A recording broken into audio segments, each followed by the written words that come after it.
وہ راؤنڈ کرتا تھا، وہ اوپر جاتا تھا، وہ نیچے آتا تھا۔ ذرا سوچو کہ نبی سے بھالو باسا کرنے والا اگر ایک پتھر بھالو باسا کر لے تو اللہ تعالیٰ اسے دین کا نشان بنا دیتا ہے۔ قرآن پاک میں رب تعالیٰ ارشاد فرما رہا ہے کہ وَاتَّخِذُوا مِن مُقَامِ إِبْرَاهِيمَ مُصَلَّى، کہ مقام ابراہیم کو مصلی بنا لو جب تم نماز میں جاؤ۔ یہ ہے نبی کے قدم کو اللہ نشان بناتا ہے۔ لیکن آپ کو پتا ہے کہ حضرت حاجرہ نے صفا اور مروہ پہ سیر کی، صفا پہ گئی، مروہ پہ گئی، اور بیٹے کو کیا کیا؟ 2100 کلومیٹر کو سے الگ نہیں کیا تھا۔ لیکن اب جب سوامی بھی چلے گئے تب تو اور زیادہ سینے سے لگا کہ چلنا چاہیے تھا۔ لیکن کیا کیا کہ بیٹے کو ایک جگہ پہ لٹا دیا اور خود صفا پہ گئی، خود مروہ پہ گئی۔ کیا مسئلہ تو اس میں یہی تو دکھانا چاہتا ہوں کہ صفا پر مروہ پر حضرت حاجرہ جو چلی نا تو 3500 سال کا وہ پریشرم جو ان پہاڑوں میں کیا تھا، اللہ تعالیٰ نے ان پہاڑوں کو نشانی بنانا تھا، تو نشانی بنانے کے لیے اللہ نے اپنی مقرب بندی حضرت حاجرہ کو بھیجا کہ حاجرہ جاؤ، تم میری ولیہ ہو، اپنے قدم کو اس پہاڑی پر لگا دو تاکہ تمہارے نشان قدم کے اثر سے ان دونوں پہاڑیوں کو میں اپنی نشانی بنا۔ بے شک، سبحان اللہ۔ اب سنو، جب حجر کا حاجرہ سے ملن ہو گیا، اتصال ہو گیا، جب حجر چاہنے والے پتھر کا، قربانی دینے والے پتھر کا، قربانی دینے والی حاجرہ سے جب اتصال ہو گیا تو اس کا اثر کہاں نظر آ رہا ہے؟ اس کا اثر نظر آ رہا ہے حضرت اسماعیل کی اینڈیوں پر، کہ حضرت اسماعیل ذبیح اللہ، حضرت اسماعیل ذبیح اللہ جو اس جگہ پر لیٹے ہوئے تھے، ایک ٹھوکر اینڈی کی جو لگائی نا تو جہاں پانی تھا نہیں چشمہ جاری ہو گیا۔ اس چشمے کو کیا کہتے ہیں؟ ارے بولو کیا؟ ہاں، چشمے کو زمزم کہتے ہیں۔ کیا کہتے ہیں؟ ہاں، زمزم کا کنواں۔ اچھا، زمزم کیوں کہتے ہیں؟ زمزم کا معنی مولانا سے پوچھا کبھی زمزم کا کیا معنی ہے؟ What is the meaning of Zamzam? کیا؟ ٹھہر ٹھہر، رک رک۔ اچھا بولو، تم پانی سے بولو گے رک رک؟ پانی تھمبے، سیلاب آ جائے تم کو اے تھم تھم، تو تھمے گا؟ اچھا، ریتا سے پانی روکو گے تو رکے گا؟ اس کے لیے تو سیمنٹ چاہیے نا، تب پانی رکے گا۔ لیکن ریت سے تو پانی نہیں رکے گا۔ لیکن ولی کی زبان کی تاثیر تو دیکھو کہ ایک اللہ کی ولیہ نے کیا فرما دیا؟ زم زم، ٹھہر ٹھہر۔ تو وہ پانی ایسا ٹھہرا کہ صبح قیامت تک لاکھوں حجاج کرام جاتے ہیں، پیتے ہیں، بھر بھر کے لاتے بھی ہیں، لیکن 1 سینٹی میٹر بھی وہ نیچے نہیں جاتا، کیونکہ ایک اللہ کی ولیہ نے روک دیا ہے۔ گرمی ہو، جاڑا ہو، برسات ہو، اس کا لیول نہ اوپر جاتا ہے نہ نیچے جاتا ہے، وہیں ٹھہرا رہتا ہے۔ یہ دنیا کا پہلا کنواں ہے کہ پانی آپ نکالو گے تو واٹر لیول کم ہوگا کہ نہیں ہوگا؟ بولو، چھوڑ دو گے تو واٹر لیول اوپر ہو جائے گا تھوڑا۔ لیکن وہ زمزم ہے کہ نہ واٹر لیول نیچے جاتا ہے نہ واٹر لیول اوپر آتا ہے۔ جہاں حاجرہ نے روک دیا وہیں رکا ہوا ہے۔ کوتا بجھو، جہاں روک دیا وہیں رکا ہوا ہے۔ یہ اللہ کے ولی کی زبان ہے۔ اب یہیں سے میں اپنی بات کو ختم کرنے کی طرف آ رہا ہوں کہ سنو، جب سعادت مند بیوی ہوتی ہے اور سعادت مند بیوی ہوتی ہے، جب قربانی دینے والی بیوی ہوتی ہے تو اس کا اثر اس کی اولاد پہ ہوتا ہے۔ دیکھو، حضرت حاجرہ کی قربانی کا اثر کہاں نظر آ رہا ہے؟ ارے زور سے بولو نا۔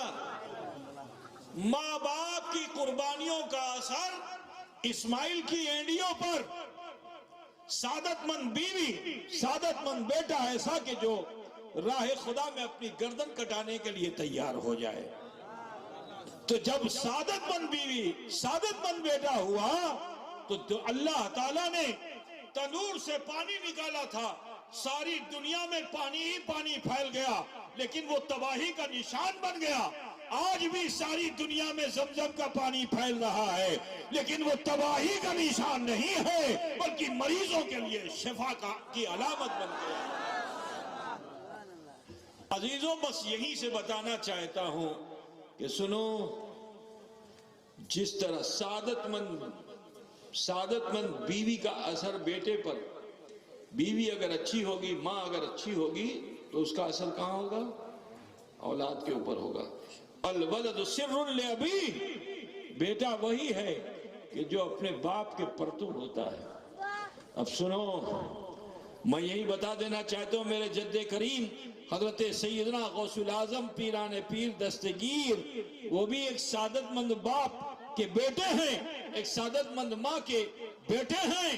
جب یہ دونوں متقی اور پرہیزگار، ان کا ملن ہوا، ابو صالح کا ملن، ام الخیر کا ملن، جب ان کے ملن کے اثر سے حضرت عبد القادر جیلانی پیدا ہوئے، تو مکے میں تو اسماعیل کی ایڑیوں پر بچپن میں اثر ظاہر ہوا تھا، اور بغداد میں، عراق میں حضرت غوث اعظم کی اینڈیوں پر جوانی میں اثر ظاہر ہوا کہ منبر پر کھڑے ہو کر آپ نے آواز لگائی تھی کہ قدمی حاضہی علی رقبت کل ولی اللہ، کہ میرا یہ قدم تمام ولیوں کے کاندھے پر۔ تو لہذا بس یہیں سے رخ پھیر کر کہنا چاہوں گا کہ اپنی تہذیب کو بدلیے، اپنے معاشرے کو بدلیے۔ بیویوں کو چاہیے کہ وہ سعادت مند بنیں، شوہروں کو چاہیے کہ وہ اپنی بیویوں کی قدر کریں اور اللہ سے ڈرنے والے بن جائیں، تاکہ ان کی اولادیں ناخلف نہ ہوں، ان کی اولادیں ناخلف نہ ہوں، نیک بنیں، صالح بنیں۔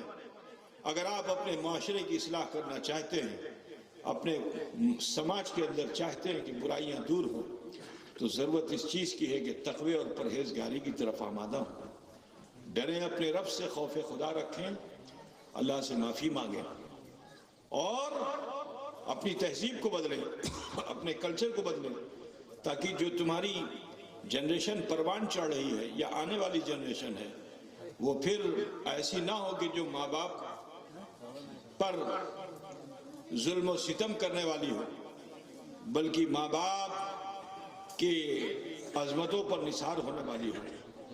تو آپ سب سے کہنا ہے، اے بالو پاڑا کے مسلمانوں، آپ آس پاس سے آئے ہوئے مسلمانوں، اپنے کلچر کو بدلیے۔ آج آپ ہماری غیر مہذب تہذیب کی وجہ سے پوری دنیا کے اندر مسلمان ذلیل و خوار ہو رہا ہے، پوری دنیا میں مسلمان ذلت و رسوائی کی زندگی جی رہا ہے۔ آپ اگر 40-50 سال کے بھی ہو تو 50 سالہ دور میں آپ ذرا یاد کرو کہ تمہارے دادا کی کیا شان تھی، اس کے بعد تمہارے باپ کی شان کتنی گھٹی، آج تمہاری حالت کیا ہے۔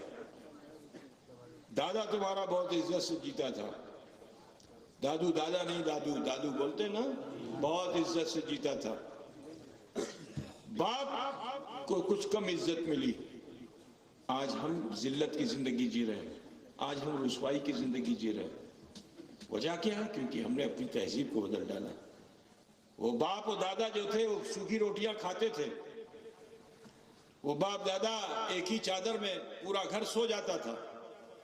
وہ غربت ضرور تھی، پختہ مکان میں تمہارے باپ دادا نہیں تھے، کویلو کے مکان میں تھے، چھپر میں رہتے تھے، مگر باہر نکلتے تھے لوگ ان کو عزت سے سلام کرتے تھے۔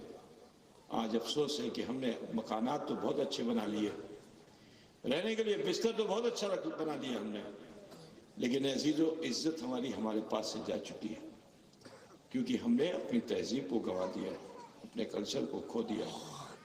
عزیزو آج اسی وجہ سے ہم پوری دنیا میں ذلیل و خوار ہو رہے ہیں۔ اپنی تہذیب کو اختیار کرو، اسلامی کلچر ہماری تہذیب ہے، اسلامی اسپرٹ ہمارا کلچر ہے، تو ضروری ہے کہ سچے اور اچھے مسلمان بنیے، مسجدیں آباد کیجئے، اپنے گھروں میں اسلامی تہذیب کو عام کیجئے، قرآن کی تلاوت بھی کیجئے، قرآن کی آیتوں کو سمجھیے بھی۔ ماں بہن بیٹیوں سے کہیے کہ وہ اپنے گھروں میں زیادہ سے زیادہ بزرگوں کے، اب تو الحمدللہ اشکشت لوگ کم ہیں، اب ہر گھر میں جو بہویں آئی ہیں وہ اشکشت نہیں، کچھ نہ کچھ ضرور پڑھی ہوئی ہیں، تو کچھ